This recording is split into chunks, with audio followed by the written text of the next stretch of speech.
Oggi un'interessante iniziativa qui al Teatro Pirandello, organizzata appunto dal Parlamento della Legalità, il giorno del 23 maggio, un giorno importante per ricordare la strage del giudice Falcone. Agrigento, capitale della cultura, ricorda la strage di Capaci.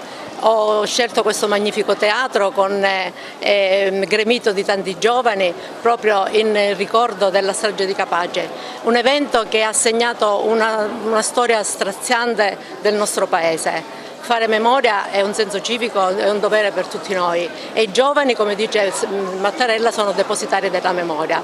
Oggi questi giovani si proietteranno con tanti reportage, video, riflessioni per dare un forte messaggio di legalità. Sono ambasciatori credibili e praticamente il forte messaggio che daranno è: cambiare è possibile, un forte risveglio delle coscienze contro ogni forma di subcultura mafiosa e sopraffazione sociale, un binomio cultura-legalità per promuovere i grandi valori della vita. Detto bene, un momento terribile che però è stato un insegnamento grandissimo per la nostra nazione in generale e per la Sicilia tutta in particolare.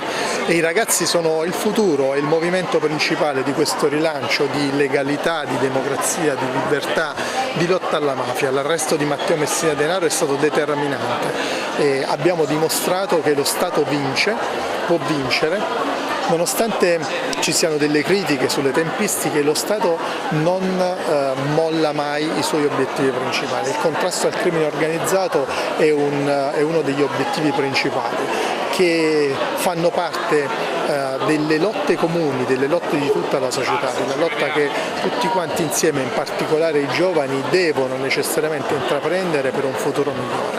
A questi ragazzi oggi lanceremo un messaggio importante, è il messaggio che io non esiste, esiste il noi, tutti insieme uniti per vincere. Non possiamo dimenticare il sacrificio degli onesti, non possiamo dimenticare quel tritolo che ha scosso le coscienze di tutti coloro che credono che nessuna notte sarà così lunga da impedire al giorno di ritornare. Quindi noi siamo voluti fortemente venire qui per onorare i nostri martiri, la memoria dei giusti, di tutti coloro che hanno avuto la caparbietà di rimanere con la schiena diritta, non scendere a compromessi, non avere prezzo, coscienti di dover pagare. In questo momento mi rimbomba nell'orecchio quell'espressione di Paolo Borsellino quando disse: perché Giovanni non scappava da Palermo, perché Francesca Morvillo ha sposato un uomo a rischio, perché Vito Schifani, Rocco Dicillo, Antonino Montinaro si rifiutavano di tutelarlo. E Paolo dice: per amore, e noi abbiamo un grande debito e lo dobbiamo pagare gioiosamente.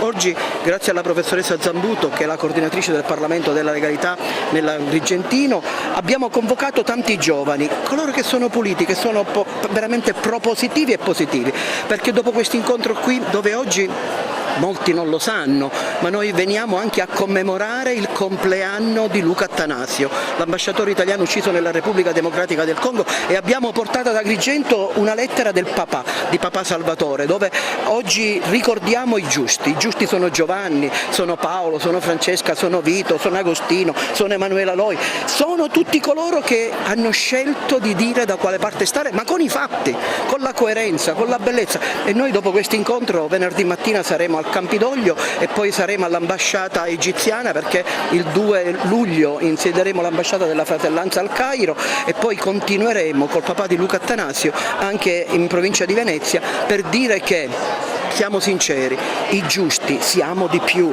noi dobbiamo dare le ore contate non ai mafiosi ma alla mentalità mafiosa, perché è questa che ci fa paura. Il mafioso se la vedrà con la giustizia, ma la mentalità mafiosa è quella che ci fa paura, perché come diceva Martin Luther King, non abbiamo paura dell'urlo dei violenti, abbiamo paura del silenzio degli onesti. Quindi io chiedo a tutti gli onesti: indignatevi, levate la voce, perché altrimenti non serve a niente commemorare, quindi non commuoverti ma muoviti.